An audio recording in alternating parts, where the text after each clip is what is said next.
What's going on, y'all? One Mad Z. Saturday. It's been a nice day. So you can see, had to take the car for the weekend. And you're like, okay, why is there such a huge wheel gap right here? Why is there a jack right here? Why is this wheel up? So you're like, oh, got a flat. Oh yeah, got a flat all right.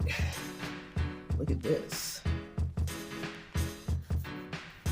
The whole tire unseated itself. But look, it wasn't the tire's fault in Texas construction right here.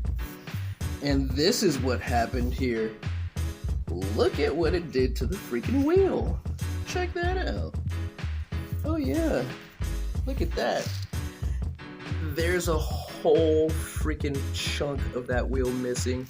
I hit a damn pothole, you guys, on a road that I had driven hundreds of times. Look at what it did to it. It immediately ripped the tire, dude. Look at that crap. Wow, that's terrible. There it is, right there. Freaking missed a pothole and didn't see there was another one, and the back wheel went right into it and caught the edge of this lip and put all that pressure in that instant, in that moment, on that spot. Then it just decides to destroy the wheel. Craziness, just pure craziness this Friday. So we're getting underneath the car to assess everything, and it appears that nothing else is damaged, which it didn't feel like it because I actually was about 4.5 miles away from the shop garage when this happened. And so I was like, you know what? I'm just gonna drive. So you can see I tore up that whole lip right there, but the whole thing was gone. So nonetheless, I'm gonna basically take this time to just replace a wheel, and it happens to be this one. So I'm gonna be replacing it. I wanted to replace it because it had some gravel road rash from doing all those freaking peel outs and stuff like that, and it kind of chipped it up a little bit, but now it's all jacked up. So I'm gonna replace it, and yeah, there it is. So that's what's going on, y'all. It did hit there. It looks like it may have hit the body in an area right there at that little ridge right up at the top. But no lines were ruptured, nothing was torn up. It was just the shrapnel. It was actually this front bumper, but it wasn't. It was the freaking wheel.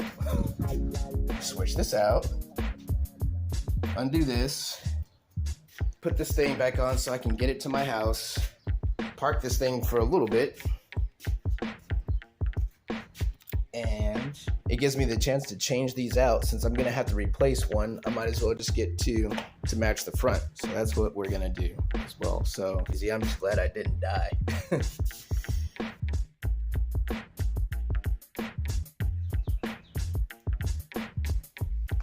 see this. Hold on. I'm trying to do this with one hand. Not good. Okay. Let's look at the damage. That's just wild that this did that. Tire did okay, but look at that. That's basically what I had to ride home on for 4.5 miles. I was getting eaten up by the road, but look at that damage, y'all. Let's turn the light on. Look at that. Look at what that did. Look at that failure. You can see it right there. It's about to split right here. This whole wheel was about to go bye-bye. Drove home on it. Wild. But that's what you get when you buy a wheel that's produced by pressure and casting, basically.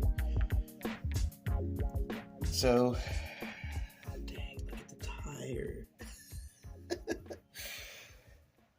That's some wild shit. Look at that. You can see the steel in there, man. Wow, if it had been a lesser tire brand, that would have exploded. Good job, Dunlop, man.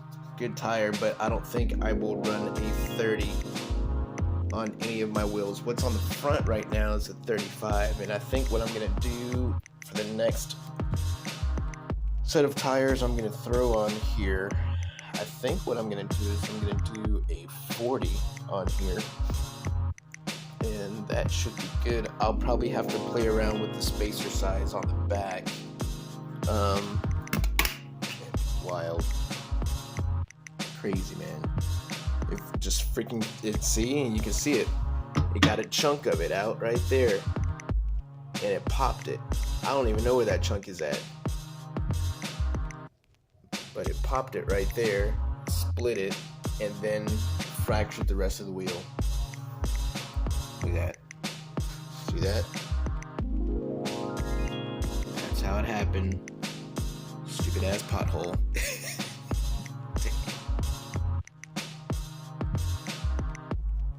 Now the spare is on, and it's funny is because now you can actually see what kind of camber is on here. It's about 3 degrees of camber.